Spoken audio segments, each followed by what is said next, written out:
Welcome back to the channel. Today we're going to be working on the rear end of our Hummer H1. I was underneath it a couple nights ago and greasing all of the different joints, the axles, the U-joints, and I noticed that I have sprung a little bit of a leak right here.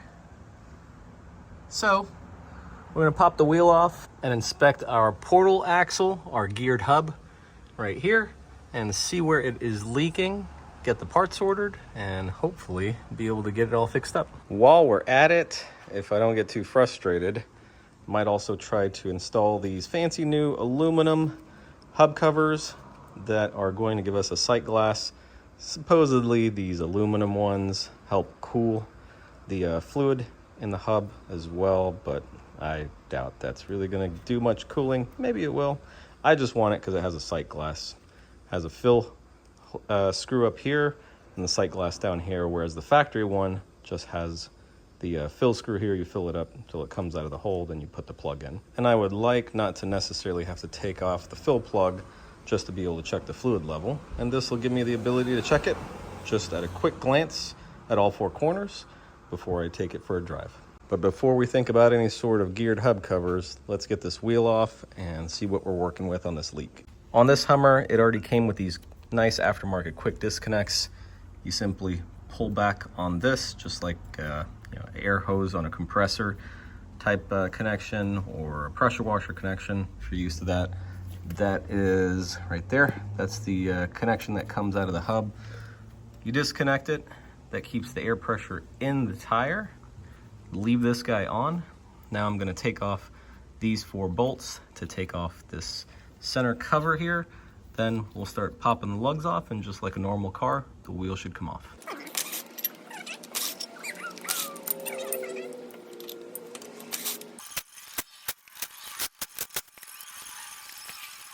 Now that we've got the wheel off, let's check and see where our leak is.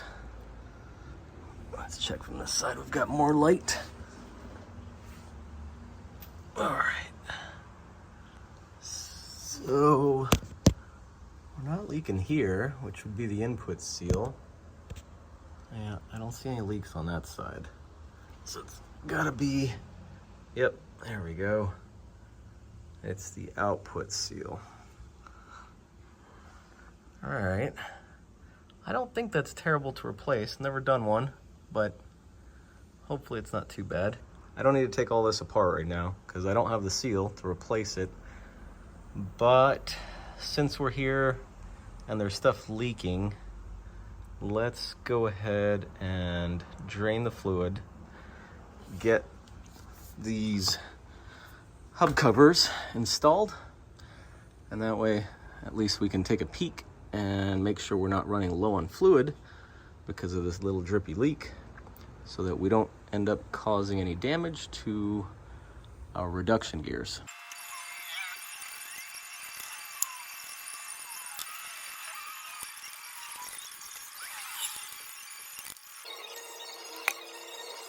Check this out.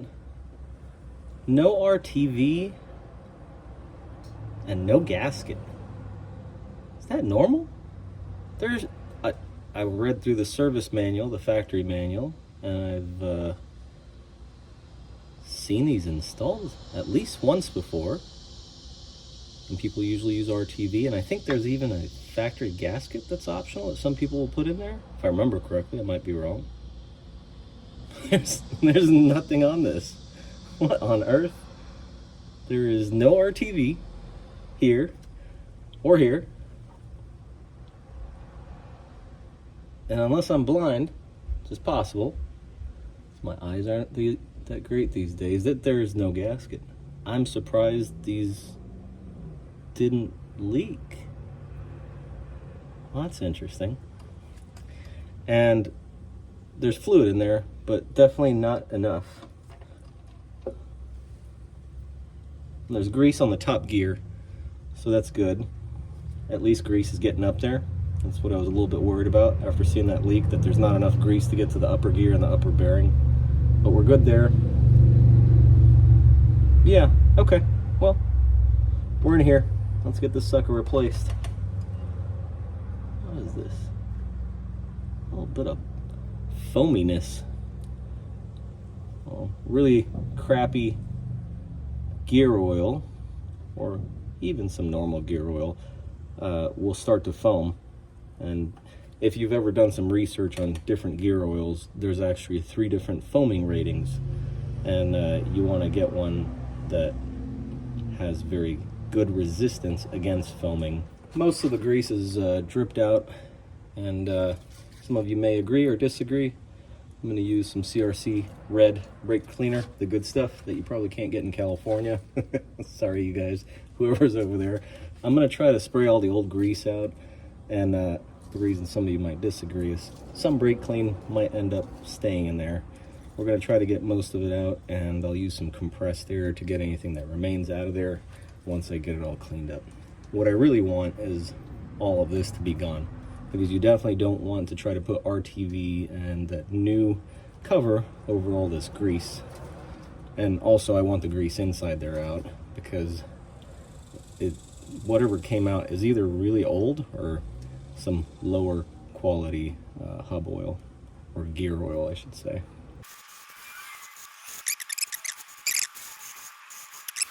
To get some of this muck off of here. I know some of you like using those roll-off wheels for these surfaces. I personally don't like doing that because it scatters a bunch of residue and fine dust, and it'll get in there. Probably won't hurt anything, but me personally, I just don't want to take that risk. And then some of this, yeah, there's a little bit of grittiness right here and up in the corner where there was probably old leaks years and years ago. What I'm going to do is take a razor blade and just scrape some of that off by hand. Got our compressed air. Let's see how we're going to do this. I'm going to try to blow it into the top so that it encourages whatever's puddled down at the bottom to come out.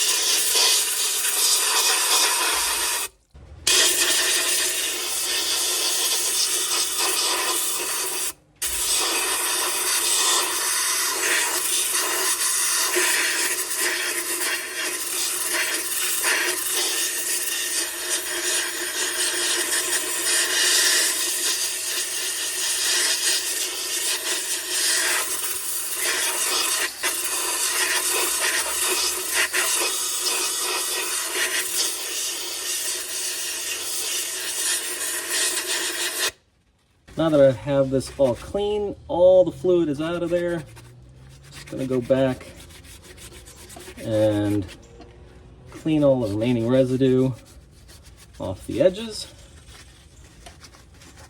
In particular, you know, make sure there's no grease left down here, because that's the spot that it always wants to keep dripping out from, because we want the RTV to create a nice good seal.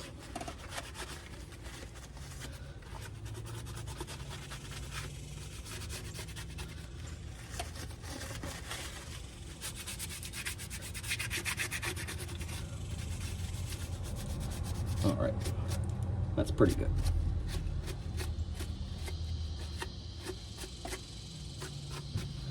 Perfect. Here is our new cover. It goes that way. The sight glass is at the bottom, fill plug is on top. Before you put this guy on, make sure you have a socket that fits on the fill plug. If you don't, you're gonna be stuck. Can't drive this thing with no gear oil in it. We do have one, so we're good there. Let me show you what I'm using for sealer. This stuff, it's Permatex Right Stuff 90 Minute.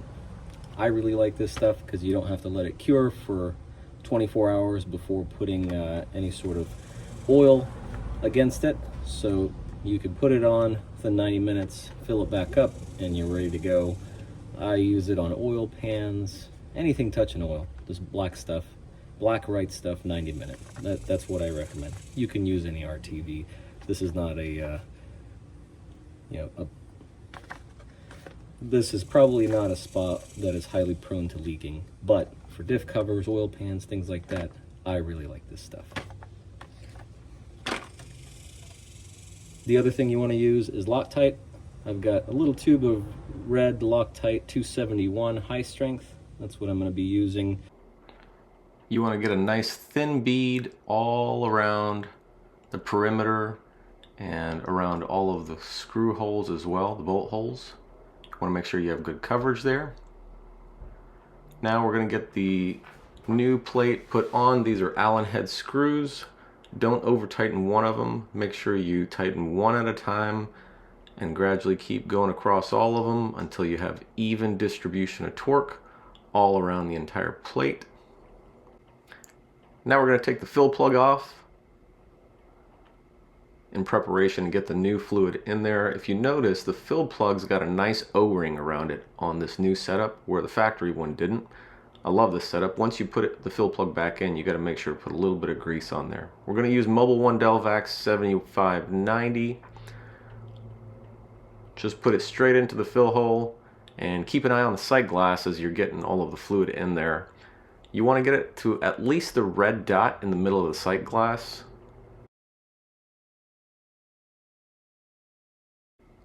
In my case, I filled it up just a little more to the top of the sight glass. Make sure to put a little bit of oil on the O-ring before you put it back on. And you want to get it hand tight with a socket. Then tighten it up just a little bit. Don't over tighten it.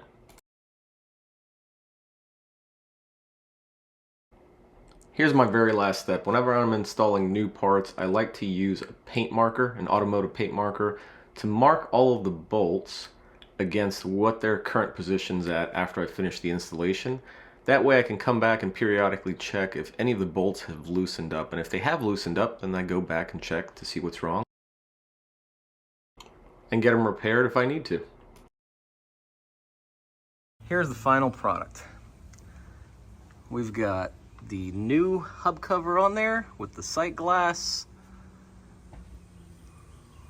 Nice and torqued down. Got RTV on there. Double checked underneath after letting it sit for a while. No leaks. In the meantime, I'll wrap up this video. Hopefully this was helpful for you guys. If you have any questions, leave them down in the comments below. Always happy to help out. If you want to support the channel, make sure to hit that like button and the subscribe button below. And as always, I love you guys. I will see you next time.